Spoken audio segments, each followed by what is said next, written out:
चांद को अपनी मुट्ठी में करने का इरादा लिए निकला चंद्रयान फिलहाल चांद तक के अपने 1 महीने लंबे सफर पर आगे बढ़ रहा है। 14 जुलाई के रोज धरती से एक जोरदार लॉन्च के बाद फिलहाल ये स्पेसक्राफ्ट धरती के ऑर्बिट में मौजूद है और लगातार चांद की ओर बढ़ता जा रहा है। इसे चांद पर लैंड करने में करीब 1 महीने तक का वक्त लगेगा।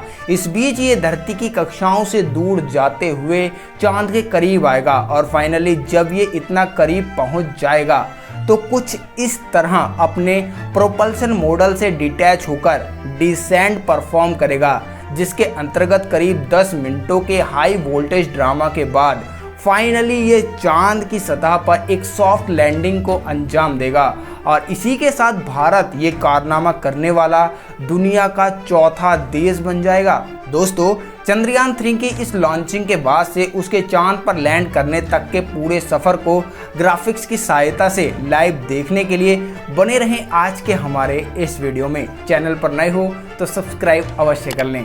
दोस्तों, 14 जुलाई दोपहर के 2:35 पर इसरो के श्री हरिकोटा स्थित सतीश धवन स्पेस सेंटर से उड़ान भरने के कुछ ही मिनटों बाद ये अंतरिक्ष यान धरती के वायुमंडल को पार करते हुए घने काले अंतरिक्ष में पहुंच चुका है। लॉन्च के केवल 18 मिनटों के भीतर ये अंतरिक्ष यान पृथ्वी से 188 किलोमीटर की दूरी तक पहुंचा था। इस कड़ी में इसकी लॉन्चिंग के लिए इस्तेमाल हुए LVM-3 रॉकेट ने एक नॉर्मल लॉन्च सीक्वेंस को फॉलो किया, जिसमें उनके ये 2 सॉलिड स्टेट बूस्टर्स 8 मिनट तक फायर होकर उसे अंतरिक्ष के ऑर्बिट में करीब 80 किलोमीटर की ऊंचाई तक पहुंचा देते हैं। फिर इन्हें रॉकेट की मेन बॉडी से डिटैच कर नीचे समंदर में गिरने के लिए छोड़ दिया जाता है। इसके बाद ये मिशन अपने अगले चरण यानी स्टेज 2 को फायर करता है। MKV-2 रॉकेट की सेकंड स्टेज अगले कुछ मिनटों तक फायर होती है और इसे अर्थ के अराउंड एक 4 अवे एलिप्टिकल ऑर्बिट में प्लेस कर देती है, जिसके बाद इसके आगे के सफर की शुरुआत होती है। इसके अंतर्गत ये स्पेसक्राफ्ट अपने आने वाले 25 दिनों में कुछ इस ढंग से पृथ्वी के चारों ओर घूमते हुए धीरे धीरे आगे जाएगा। वैज्ञानिक इसे एस्केंडिंग का नाम देते हैं। इसके अंतर्गत एक अंतरिक्ष यान अपनी पेरेंट बॉडी को ऑर्बिट करते हुए स्लोली उससे दूर होते जाता है और उसके अराउंड उनकी ऑर्बिट बड़ी होती जाती है। चांद पृथ्वी से औसतन 3,84,400 किलोमीटर की दूरी पर है। ऐसे में जब इसका फासला चांद से करीब 50,000 किलोमीटर रह जाएगा तो ये लूनर इंजेक्शन प्रोसीजर की शुरुआत करेगा, जिसके चलते ये धरती के इर्द गिर्द आखिरी ऑर्बिट को पूरा कर फाइनली चांद के ऑर्बिट में रिवॉल्व करना स्टार्ट करेगा। चांद के इर्द गिर्द इसकी पहली ऑर्बिट कुछ ऐसी होगी, शेप में बेहद एलिप्टिकल यानी अंडाकार और सतह से बेहद दूर। फिर अपने ऊपर लगे ऑनबोर्ड थ्रस्टर्स को बार बार फायर कर अपनी दिशा और दशा दोनों में ही ये परिवर्तन लेकर आएगा, जिस कारण ये चांद की सतह पर एक स्मूथ और सेफ लैंडिंग परफॉर्म करने के लिए सही ढंग से अलाइंड हो सके।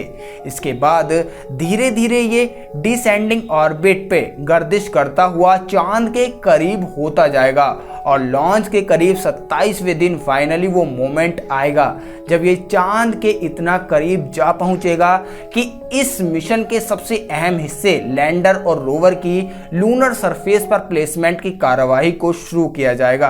दोस्तों, इस कड़ी में इसरो ने पहले ही इसकी लैंडिंग से जुड़ी सभी बातें निर्धारित करी हुई हैं। वैज्ञानिक इसे लैंडिंग सीक्वेंस के नाम से जानते हैं। ये कुछ सर्टेन स्टेप्स का एक प्रोटोकॉल होगा जिसे चंद्रयान 3 का लैंडर अपनी लैंडिंग से पहले फॉलो करेगा। इस सिलसिले में प्रोपल्शन मॉड्यूल से अलग होने के बाद करीब 10 मीटर प्रति सेकंड की स्पीड के साथ हमारा लैंडर चांद की सतह की ओर बढ़ेगा। इस बीच इस पर लग रहे चांद के ग्रेविटेशनल पुल को मैनेज करने के लिए लगातार इसमें मौजूद थ्रस्टर्स को फायर किया जाएगा, जो इसकी अलाइनमेंट को मेंटेन रखने और इसे बेकाबू होकर चांद की सतह पर गिरने से रोकेंगे। पिछली दफ़ा साल 2019 में भी यही हो चुका था। वास्तव में लैंडिंग के दौरान ऐन वक्त पर हमने लैंडर से संपर्क खो दिया था। ऐसे में यहाँ हम ग्राउंड सेंटर पर डाटा विश्लेषण ही करते रह गए थे और ये स्पेसक्राफ्ट चांद की सतह से जा टकराया था। इसरो के लिए ये एक बहुत बड़ा सेटबैक था, क्योंकि इस एक फेलियर ने उनके 10 सालों की कड़ी मेहनत पर पानी फेर दिया था। मगर इस बार हमने अपनी गलतियों से सीख ली है कि पिछली दफ़ा चंद्रयान के डिज़ाइन में काफ़ी गलतियां थी, जिस कारण ये हादसा पेश आया। मगर इस बार अपनी पिछली तमाम गलतियों से सीख लेकर हमने एक फेलियर बेस्ड अप्रोच का चुनाव किया है। इसके अंतर्गत हमने विशेष तौर पर लैंडर के उन पॉइंट्स पर काम किया जिससे मिशन के दुर्घटनाग्रस्त होकर बर्बाद होने की संभावनाएं बहुत कम हो सकें। कुछ इस तरह इस मिशन को एग्जीक्यूट करने से न केवल इसके पहले की अपेक्षा अधिक कामयाब होने की संभावना है। इसरो ने मीडिया को एड्रेस करते हुए ये क्लियर किया कि चंद्रयान 3 लैंडर अपने पिछले मिशन में इस्तेमाल हुए विक्रम लैंडर की अपेक्षा काफ़ी इम्प्रूव्ड और रिलेटेबल है। फिर चाहे वो इस पर मौजूद साइंटिफिक कंपोनेंट्स हों या फिर सेफ्टी सिस्टम्स, दोनों ही नज़रियों से इस बार मिशन चंद्रयान को एक सक्सेस बनाने की पूरी कोशिश की गई है। अगर एक नज़र लैंडर से चंद पलों पहले के नज़ारे पर डालें तो जब कुछ यूं चंद्रयान चांद की सतह से करीब 2 से 2.5 किलोमीटर की ऊंचाई पर होगा तो ये अपने चारों थ्रस्टर्स को फायर कर एक एंटी ग्रेविटी थ्रस्ट जनरेट करेगा, जिससे इसकी डिक्लाइंड स्पीड में तेजी से गिरावट आएगी और ये धीमी रफ्तार में चांद की सतह की ओर बढ़ेगा। इस बीच इसके लेग्स को इसका भार संभालने के लिए तमाम ऑनबोर्ड सेंसर्स और सेफ्टी कैमरास, कंप्यूटर्स और जजमेंट लेने में गाइड करेंगी। ये पूरी लैंडिंग एक ऑटोमेटिक प्रोसेस है जो चंद्रयान 3 में लगे ऑनबोर्ड कंप्यूटर्स में है। खैर, यही वो पल होगा जब 143 करोड़ हिंदुस्तानियों की दिलों की धड़कनें थम सी जाएंगी, क्योंकि अब से किसी भी सेकेंड ये लैंडर टच डाउन कर सकता है। फाइनली चंद्रयान 3 ने चांद की सतह पर एक कामयाब सॉफ्ट लैंडिंग कर इतिहास रच दिया तो 215 देशों वाली इस दुनिया में भारतीय कारनामा कर देने वाला चौथा देश बन जाएगा।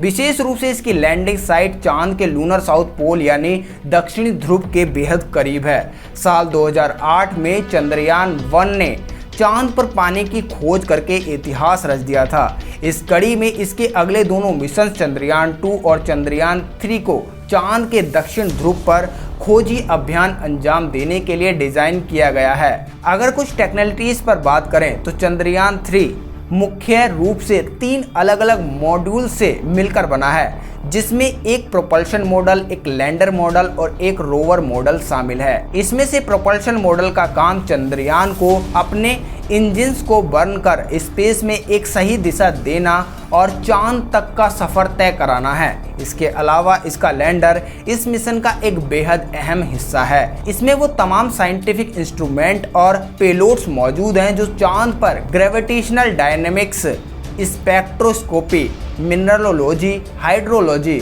और हैबिटेबिलिटी जैसे तमाम फैक्टर्स पर जांच करेगा।